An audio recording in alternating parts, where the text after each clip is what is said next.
Shalom, selamat pagi Bapak, Ibu, saudara-saudariku semua. Apa kabar? Semoga kita semua selalu dalam lindungan Tuhan, selalu sehat, dalam lindungan Tuhan dan berkat Tuhan. Pada pagi hari ini, saya ingin berbagi renungan melalui bacaan hari ini yang diambil dari Injil Yohanes, dari bab 8 ayat 31 sampai dengan 42 yang berbunyi demikian. Sekali peristiwa, Yesus berkata kepada orang-orang Yahudi yang percaya kepadanya,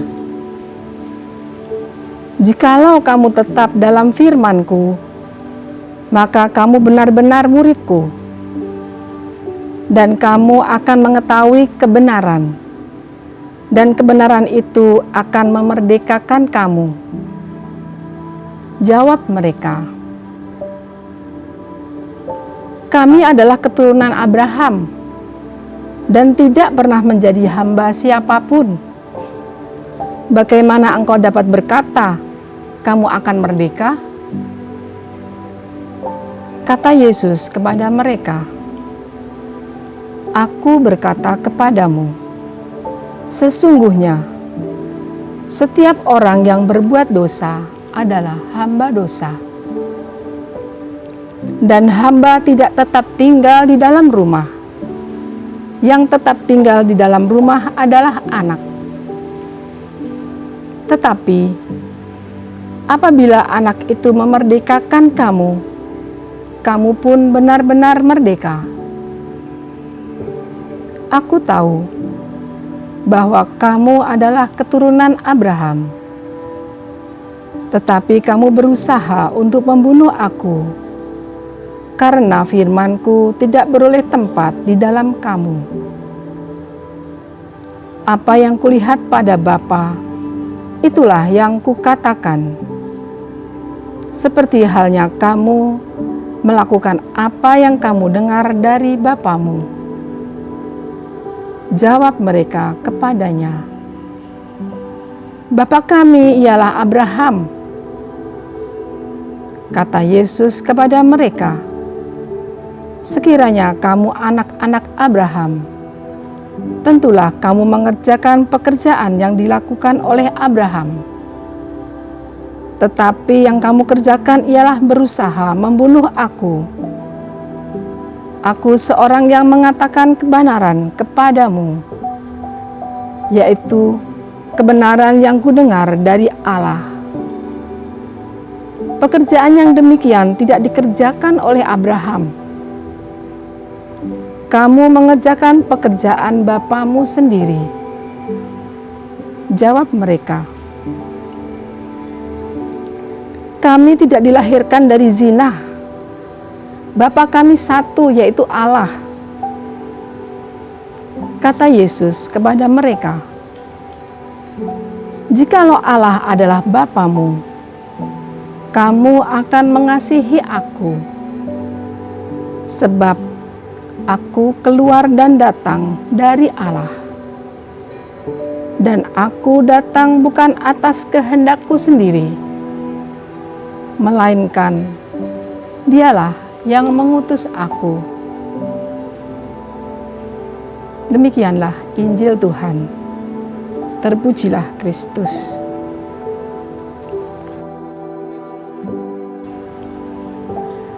Perikop barusan yang saya bacakan diberi judul kebenaran yang memerdekakan. Bisa juga diartikan atau dimengerti sebagai kebenaran yang membebaskan, yang melepaskan. Membebaskan dari apa? Tentu saja membebaskan dari ikatan dan belenggu dosa. Membebaskan dari perhambaan dosa. Lalu, kebenaran sendiri itu siapa? Seperti apa? Kebenaran yang kita tahu adalah Tuhan Yesus itu sebagai jalan, kebenaran, dan hidup. Dan firman Tuhan adalah kebenaran. Di awal bacaan tadi, Tuhan mengajar dan berbicara kepada orang-orang yang percaya kepadanya. Di sini saya garis bawahi sebagai orang yang percaya, bukan orang yang belum percaya. Orang yang percaya berarti mereka adalah orang-orang yang sering mengikuti dan mendengarkan firman Tuhan. Namun kita tahu tadi orang-orang ini yang sudah percaya masih sering belum mengerti apa yang dikatakan oleh Tuhan, karena memang Tuhan seringkali mengatakannya dalam perumpamaan. Di sini kita tahu bahwa orang-orang Yahudi yang percaya ini bukannya bertanya apa artinya perumpamaan itu, tapi mereka malah justru mendebat. Mungkin karena mereka merasa lebih pintar dan lebih tahu tentang firman Tuhan. Kita tahu memang orang-orang Yahudi ini adalah sering gagal paham. Mereka mengira Tuhan berbicara tentang perhambaan, penjajahan terhadap bangsa lain, padahal yang Tuhan maksud adalah perhambaan terhadap dosa. Bisa kita lihat dari bacaan ayat 3 tadi. Jawab mereka, kami adalah keturunan Abraham dan tidak pernah jadi hamba siapapun. Bagaimana kamu dapat berkata, kamu akan merdeka? Dalam ayat 34 kita bisa membaca.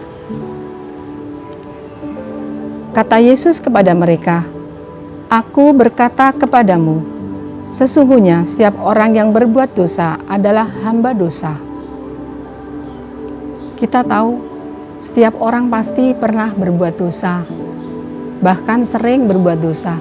Demikian juga dengan kita.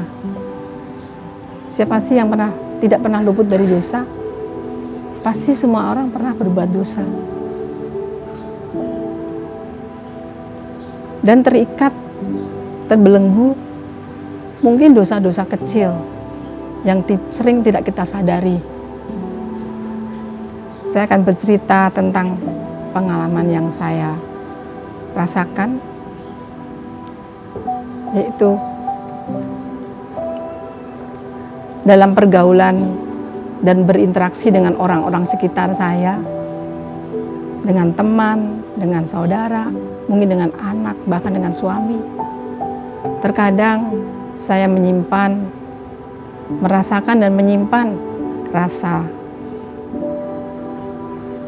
kesal, rasa dongkol, rasa marah, rasa benci.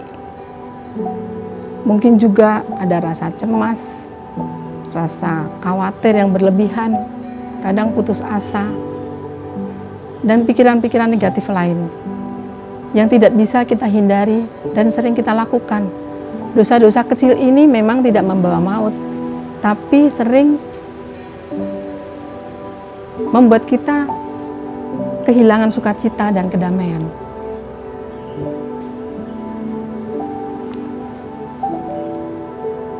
Selagi saya masih muda dulu, rasa-rasa yang tidak mengenakan itu yang sering saya simpan dalam hati. Mungkin tidak terlalu memberikan efek karena mungkin saya masih kuat dan muda. Mungkin juga karena tertutupi oleh rasa ego yang lebih dominan sebagai anak muda ya. Tapi seiring dengan berjalannya waktu, saya merasakan kedamaian dan sukacita mulai sedikit menghilang dari dalam hati. Kemudian bukan hanya itu, bukan hanya rasa penyakit jiwa rohani ya, bahkan merembet pada penyakit jasmani. Tekanan darah mulai naik, kolesterol mulai muncul, sakit emah lambung mulai dirasakan, juga penyakit lain mungkin seperti asam urat, dan sebagainya. Saya sendiri tidak menyangka dan tidak tahu bahwa rasa-rasa yang saya bawa dari masa muda, dari masa kecil hingga dewasa, tidak hanya merampas sukacita dan kedamaian, ternyata juga memberikan efek pada sakit jasmani.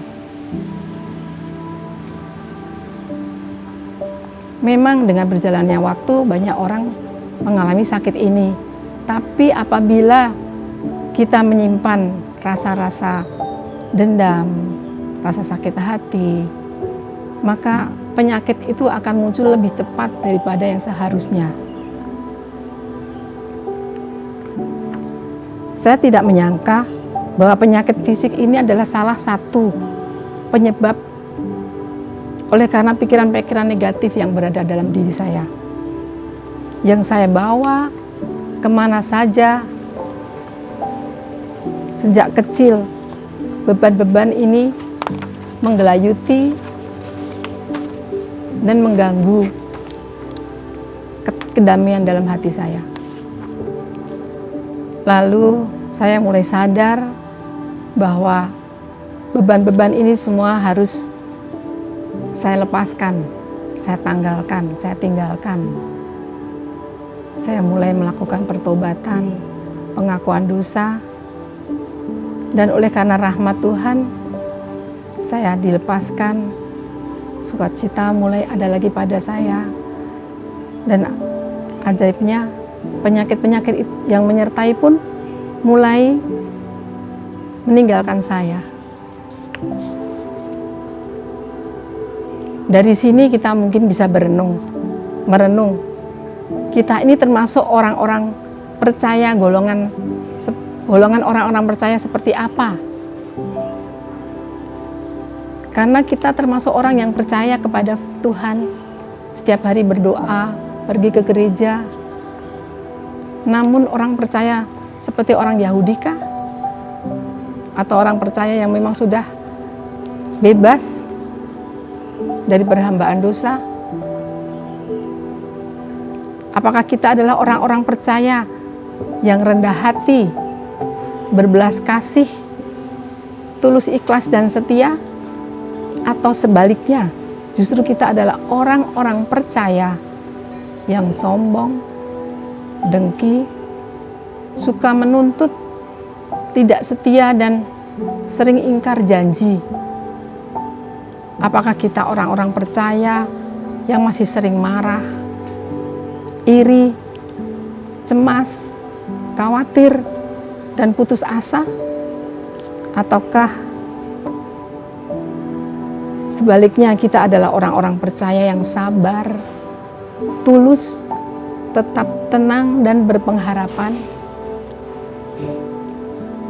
Sebagai perenungan kita, jika kita masih selalu berbuat dosa, karena memang manusia cenderung berbuat dosa dan menjadi hamba dosa. Firman Tuhan dalam ayat 35 mengatakan, hamba tidak tetap tinggal di dalam rumah. Yang tetap tinggal di dalam rumah adalah anak. Dilanjut dengan ayat 36, tetapi apabila anak itu memerdekakan kamu, maka kamu pun benar-benar merdeka. Ini adalah rahmat kasih karunia Allah kepada manusia yang sangat Dia cintai. Allah yang penuh kasih ini berinisiatif terlebih dahulu menawarkan keselamatan dan kebebasan kepada kita manusia, kebebasan dari perhambaan dosa melalui anaknya, melalui sengsara, wafat dan kebangkitan putranya Yesus Kristus. Untuk itu selayaknya dan sepantasnya lah kita mengucap syukur dan membalas kasih Allah yang teramat agung ini dengan hidup suci, dan taat pada firman dan ketetapan-ketetapan Tuhan Allah. Demikian renungan saya, Bapak, Ibu, saudara dan saudariku semua. Semoga permenungan ini dapat membawa kita lebih dekat lagi kepada Tuhan dalam masa Prapaskah ini. Tuhan memberkati. Shalom.